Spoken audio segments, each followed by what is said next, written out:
Bonsoir tout le monde, merci d'être venus si nombreux. On est très content chez Vidressing d'accueillir ce meet-up avec l'aide de Tuya. On est super ravis. Alors moi je me présente, je suis Jérôme, je suis Product Manager chez Vidressing depuis 2 ans maintenant et je travaille sur pas mal de choses et notamment des problématiques liées au paiement. Et c'est dans ce contexte-là que je vais vous faire un retour d'expérience sur justement comment on a pu prioriser un projet de refonte technique chez Vidressing. Alors pour introduire le sujet, je vous ai mis une petite réplique assez connue de tous, mais un petit peu revisitée pour l'occasion. Donc, a product manager always pays his debts. Un product manager paye toujours ses dettes. C'est ce qu'on va voir dans cette présentation. Alors pour commencer, pour ceux qui ne connaissent pas Vidressing, qui sommes-nous? Alors Vidressing, c'est une marketplace spécialisée dans l'achat et la revente d'articles de mode et de luxe voilà, sur Internet, entre particuliers. Alors notre proposition de valeur, nous on se positionne vraiment comme un tiers de confiance entre un acheteur et un vendeur. Voilà. Et ce qui nous caractérise par rapport à nos concurrents, parce qu'on n'est pas le seul à faire ça sur le marché, c'est que nous on a une commission qui est très très faible. Il faut savoir qu'on prend 15% sur le vendeur, là quand il fait une vente, on prend 15% sur sa vente. On propose aussi une garantie d'authenticité, donc ça c'est quelque chose de très réassurant pour nos acheteurs. Nos acheteurs aussi ont la possibilité de faire des retours comme un site e-commerce, c'est moins vrai en général sur les marketplaces, donc ça c'est vraiment une valeur qu'on apporte à nos utilisateurs. Et pour conclure, on fait tout ça sur une plateforme très sécurisée. Donc voilà en quelques mots Vidressing. Pour un peu de contexte, vous avez ici des chiffres clés. Donc chez Vidressing, on a à peu près 1 million d'utilisateurs. On a plus d'1 million d'articles en vente sur notre site. Donc ça fait beaucoup de listings. 300 000 vendeurs. On répertorie plus de 15 000 marques différentes. Et on a une fanbase de 300 000 personnes à travers nos différents réseaux sociaux. Alors, nous, on propose à nos utilisateurs plusieurs plateformes, dont 3 mobiles. Donc, on a à savoir une app Android, une app iOS, un site mobile dédié et un site desktop. Alors, chez VD, le mobile est en pleine croissance, ça marche vraiment bien. Je pense qu'on n'est pas les seuls sur lesquels le mobile marche très très bien. Et il faut savoir qu'aujourd'hui, 50% de nos transactions, elles se font sur le mobile. Donc vous voyez un peu la répartition, beaucoup sur l'app iOS et aussi beaucoup sur le site mobile. Donc aujourd'hui, il faut savoir qu'on a vraiment une stratégie mobile first. C'est vraiment une volonté chez nous. Quand on réfléchit à une nouvelle fonctionnalité, on pense mobile avant tout. Après, si on peut la décliner sur le desktop, c'est un petit plus. Mais vraiment, nos utilisateurs, on va aller les chercher sur le mobile. Aujourd'hui, c'est beaucoup plus facile de mettre en vente un article sur un téléphone. Vous pouvez prendre une photo de votre article et c'est beaucoup plus simple que de le faire depuis le desktop. En termes d'organisation, donc nous on est chez VD, chez Vidressing, on a 2 teams, 2 équipes produits et tech qui travaillent ensemble vraiment main dans la main au même étage. Ça représente à peu près une douzaine de personnes sur 35 dans la boîte, donc on est quand même une boîte très orientée tech. On a une organisation agile, donc on fait, on va dire, du classique pour les startups, à savoir voilà, on applique les préceptes du lean, voilà, on itère beaucoup, on learn, on improve et on fait des itérations de 2 semaines dans un mode hybride qui est le Scrumban. Donc on prend le meilleur du Scrum et le meilleur du Kanban et voilà, on fait du Scrumban. Notre particularité aussi chez VD, chez Vidressing, c'est que les stakeholders sont vraiment impliqués dans nos projets, à savoir au moment du cadrage du projet jusqu'au test fonctionnel. Voilà, on applique très très tôt nos stakeholders. Alors on va arriver dans le vif du sujet. Qu'est-ce qui nous a amené chez VD à faire du refactoring de code? C'est un bien grand mot, on va voir ce que ça veut dire. Alors l'élément déclencheur chez nous, c'est il y a un jour on s'est dit tiens on va plugger un nouveau moyen de paiement, paiement 3 fois, et on s'est vite rendu compte qu'en l'état actuel des choses à l'époque, c'était très très très compliqué de le faire. Pour plusieurs raisons, notamment parce que chacune de nos plateformes, on les a vues tout à l'heure, il y en a 4, avaient leur propre socle de paiement. Donc voilà, c'était pas quelque chose d'unifié. Et du coup, c'est très très compliqué à driver, puisque nous, comme en plus on a pour ambition d'avoir une stratégie mobile first, pour driver tout ça, c'est extrêmement compliqué.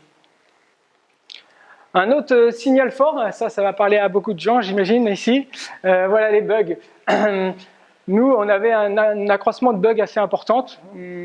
On corrigeait des bugs, mais ça engendrait de nouveaux bugs à côté. Donc ça, c'est assez problématique. On avait tellement d'augmentation de bugs que voilà, on organisait des bugatons. Les bugatons, c'est voilà, pendant une itération, plutôt que de faire des fonctionnalités plutôt cool, qu'est-ce qu'on fait? On mobilise toutes les équipes pour corriger les bugs. Donc c'est les devs bien sûr qui vont s'atteler à essayer de comprendre et corriger le bug, mais c'est aussi tous les métiers voilà, de la boîte pour corriger, pour donner des retours. Et là, pareil, c'était un peu frustrant parce que au final, on se rendait compte qu'il y avait beaucoup de bugs qu'on n'arrivait pas à corriger. Donc imaginez voilà, la frustration pour tout le monde, hein, les développeurs, les gens du produit, les métiers, le temps perdu, l'énergie perdue, et au final, c'est aussi de l'argent perdu. Donc là, on s'est dit, on est dans un momentum pas très bon, et le constat, il était là, c'est qu'on avait une complexité anormale, voilà, même faire une demande de voilà, une feature toute simple, on allait voir les devs, mais en fait non, c'était pas possible de le faire en l'état, c'était trop compliqué. Les bugs, bah, j'en ai parlé, voilà, ça grossissait, donc ça c'est vraiment pas bon non plus. Et par-dessus tout, une plateforme qui devenait obsolète, donc voilà, difficile d'intégrer des tiers. Voilà, nous on voulait intégrer un service de paiement tiers. Bah, c'était très très compliqué dans l'état actuel des choses. Donc moi, ça j'aime bien ce slide parce qu'il résume bien la situation dans laquelle on était. Au final, voilà, parfois certaines boîtes sont très orientées business. Voilà, qu'est-ce qu'on fait? On veut sortir des fonctionnalités pour avoir encore plus de croissance, mais parfois, voilà, faut savoir dire stop, poser le crayon, sortir un peu la tête de l'eau, prendre du recul et reconsolider les bases. Et ça, c'est quelque chose de très important. Alors, ok, maintenant qu'on sait qu'on doit faire un refactoring, il faut peut-être définir le scope de ce refactoring parce qu'on ne va pas tout recoder non plus. Voilà, il y a la prod qui tourne, on ne peut pas tout faire comme ça à Big Bang. Donc, pour ça, qu'est-ce qu'on a fait? On a pas mal échangé avec les différents métiers chez V-Dressing à travers des interviews, des observations. L'équipe technique aussi a vraiment fait un audit du code parce que voilà, faut faire un état des lieux. Et après tout ce travail-là qui a été fait, et qui était quand même très très très important, en fait, on s'est rendu compte que c'était pas juste cette brique de paiement là qui était pas bonne. C'était plus que ça. Il fallait revoir aussi la brique qu'on appelle chez nous order. Donc c'est vraiment tout le cycle de vie de la commande qu'il fallait revoir. Donc ça, c'est quelque chose de très impactant. Mais pour nous, c'était la condition sine qua non pour offrir une expérience optimale à nos utilisateurs. Voilà, on pouvait pas passer à côté de tout ça. Donc vous imaginez donc reconstruire deux briques de A à Z, c'est quelque chose de très très impactant pour une équipe. Et donc là, vous avez une petite cartographie de notre archi, hein, un peu simplifiée.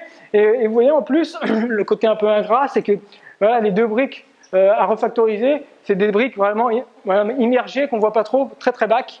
Mais il fallait absolument le faire. Tout ça dans l'optique de pouvoir, dans un futur proche, voilà, pouvoir alimenter nos différentes plateformes de manière beaucoup plus simple, offrir des services, voilà, et les différentes plateformes puissent consommer ces différents services de manière très très simplifiée. Ok, donc maintenant qu'on connaît le scope de ce projet-là, bah, il va peut-être falloir prioriser ce gros projet de refonte technique. Et là, c'est vrai que quand on dit priorisation, on pense souvent équipe produit, roadmap et compagnie. Et là, clairement, bah, il faut insérer ce gros projet dans une roadmap. Et c'est pas évident. Et voilà, il faut pouvoir expliquer les enjeux justement de ce projet-là. Et donc voilà, quand vous allez voir le board, l'exec team, les stakeholders, et vous allez leur dire, bon ben, on va pas sortir de fonctionnalité pendant 9 mois, mais plutôt travailler sur une refonte de projet. Mais ça, c'est pour le bien de la boîte. Vous verrez, dans le moyen long terme, on aura forcément un retour sur investissement. C'est quelque chose de pas évident, voilà. Donc mais il faut pouvoir l'expliquer. C'est ça le plus important, et expliquer les impacts. Et les impacts, alors en plus, donc on doit annoncer que on doit stopper ou reporter certains projets. Donc voilà, ça fait pas plaisir à tous les métiers. On doit aussi dédier une task force pour ce projet-là pendant 9 mois, donc, et une task force qu'il faut protéger du reste. Voilà, il faut qu'il soit focus vraiment sur le développement de cette refonte. Quelque chose aussi de très très important, c'est que voilà, on peut pas non plus corriger les bugs sur le code legacy. Voilà, ce code-là, il est amené à mourir. Voilà, on sait qu'on ne va pas le maintenir. Et du coup, voilà, on prend la décision qui est très très dure de dire bah, ce code-là, on ne va plus le corriger. Et ça veut dire, qu'est-ce que ça veut dire derrière tout ça? Ça veut dire qu'on va dégrader la qualité de service. Imaginez un client qui appelle le Customer Care et qui vient se plaindre parce qu'il y a un bug sur le site. Et le Customer Care qui sait au fond de lui que bah, en fait, on ne va jamais le corriger ce bug. Qu'est-ce que je vais pouvoir dire au client? Bah, c'est pas évident. Voilà, donc c'est pour ça qu'il faut beaucoup éduquer les gens.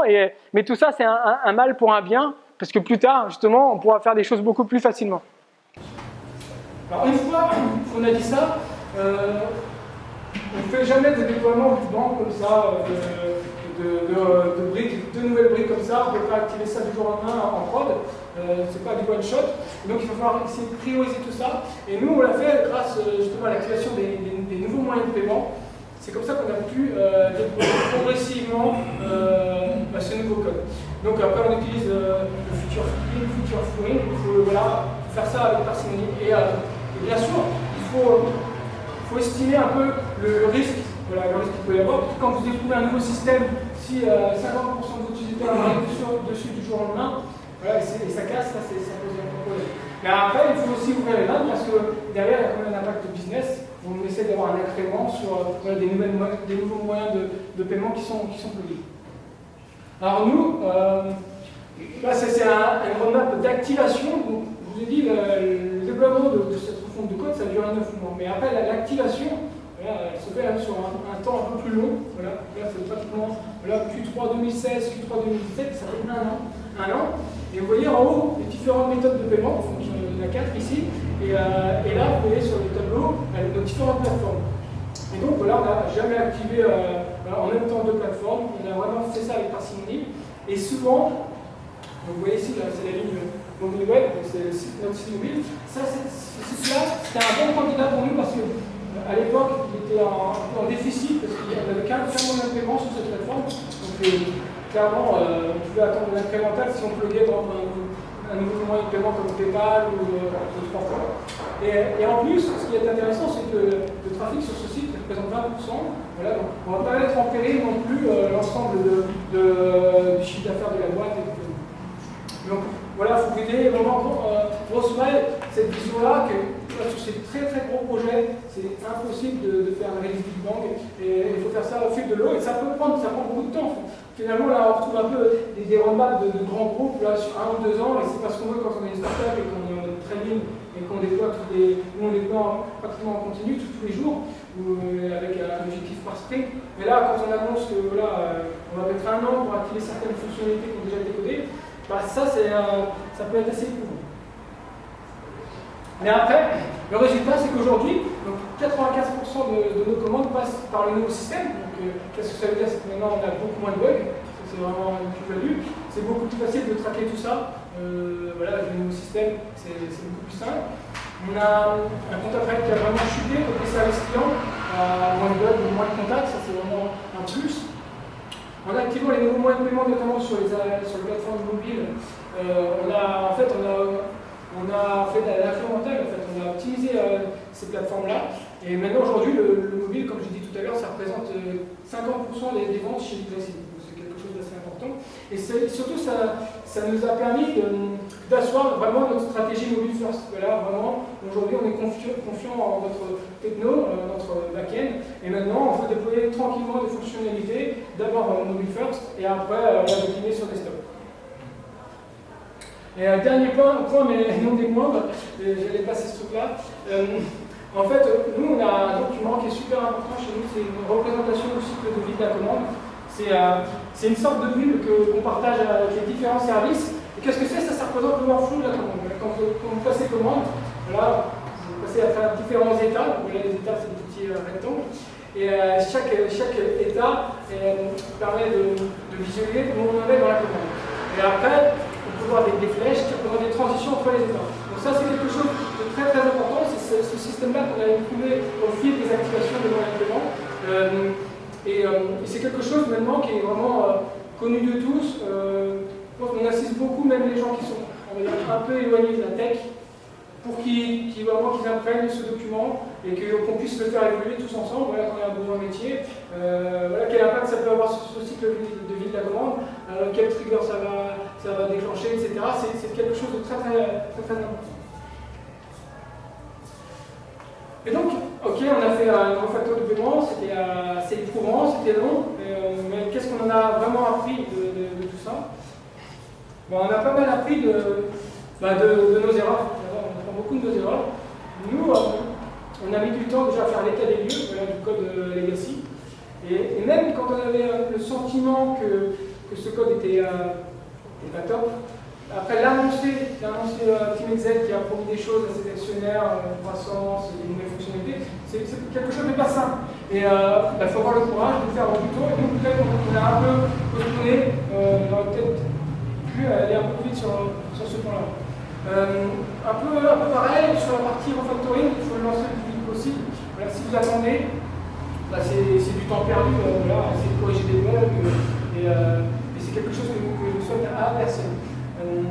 Alors justement, le point d'après, c'est exactement ça, on passer du temps à corriger les bugs.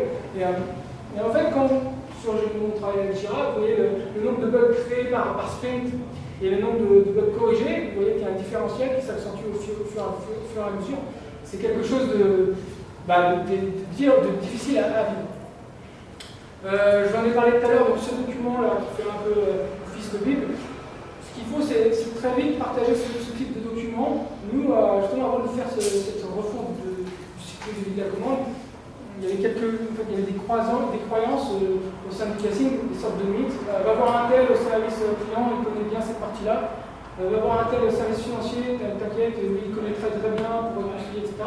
Mais au final, là, quand il y a des mythes qui sont véhiculés au sein d'une entreprise, c'est pas ce qu'il y a de mieux. Donc, avoir une documentation la plus connue de tous, centralisée sur un document sur un wiki comme Confluence, c'est quelque chose de super important. Le dernier point, c'est l'application des stakeholders sur une refonte technique. Donc, nous, on a pris le temps, comme je vous l'ai dit tout à l'heure, d'impliquer les stakeholders en amont du projet. Mais une fois que la refactor a commencé et que les devs ont commencé à coder la partie très technique, on les a mis un peu de côté. Et ça, c'était un peu une erreur de notre part, parce que finalement, il y a toujours des mauvaises surprises. Et on ne peut pas aller pendant 9 mois dans un tunnel comme ça, sans aller prendre le feedback des métiers, leur montrer des choses, faire des démos, même si c'est technique. C'est pas forcément évident, mais moi, le conseil que je vous donne, c'est quand même de faire des points d'étape, même si c'est des très gros projets qui sont essentiellement. Et pour terminer, donc, pour tous ceux qui seraient amenés, des product managers ici dans cette salle, qui seraient amenés à faire un projet de refonte technique, une petite to-do list. Alors moi, ce que je conseille, c'est surtout, comme sur n'importe quel projet, c'est d'appliquer fortement les stakeholders. Si on ne les applique pas de l'autre côté, ça ne peut pas passer, même si c'est très technique, ça ne peut pas passer. Il faut essayer de rester focus, c'est pas évident, parce que nous, on avait du mal à protéger nos équipes techniques, tout le temps des demandes à droite à gauche, et un bug à corriger, il y a une explication à donner, et au final, il y a quand même un peu de cosmétique à faire sur nos applications, il y a toujours des choses à faire, mais il faut absolument essayer de protéger cette équipe, parce que si vous n'êtes pas focus, vous prenez du retard, et là, vous pouvez vous en prendre les doigts par la suite. Donc, de Monster, j'en ai parlé tout à l'heure, le code legacy, il ne faut pas trop y toucher. Si on peut, il ne faut pas développer dessus. Si on sait qu'il est amené à mourir, il n'est pas maintenable, c'est compliqué, on ne va pas investir dessus. Donc ça, encore une fois, c'est peut-être un des plus bons conseils que je peux vous donner, et ce n'est pas forcément évident, parce que, encore une fois, s'il y a un bug, c'est difficile de dire, non, je ne vais pas le corriger parce que c'est sur du code legacy, mais c'est super important. Évangéliser les équipes, il faut les éduquer. Encore une fois, quand vous faites un projet qui dure très très longtemps, avec a priori une value business très faible sur le moment, là il faut vraiment, c'est le rôle du product manager d'être très bon communicant, de pouvoir expliquer les choses et essayer de rationaliser tout ça. C'est quelque chose de pas évident au quotidien, parce que encore une fois, souvent on croule quand on est product manager sur les demandes, on a des backlogs qui sont assez importants. Mais on n'arrive pas à justement répondre à tous les besoins. Mais je pense que chez DD, nous, on a réussi à faire imprégner aux gens que voilà, cette refactor, c'est avant tout, ça passe avant tout. Et les gens ont bien compris que le métier, c'était essentiel pour l'avenir de la boîte. Et dernière chose, justement, alors, le code, même si c'est pas un meet-up sur la technique, mais le code, c'est quelque chose de très important. Nous, dans notre workflow, voilà, on a, donc, comme je vous dis tout à l'heure, on a un Scrumman, on a un to-do, un work in progress. Et avant, on passait un peu rapidement sur le validate, voilà, le PO ou le PM validait la story, sans passer par la colonne code review. Et ça, aujourd'hui, après avoir justement éprouvé ce projet-là, on a justement assisté, elle existait cette colonne, mais on a passé un peu vite. Maintenant, aujourd'hui, le code review, c'est obligatoire, c'est super important, et, parce qu'il faut sortir du code de qualité.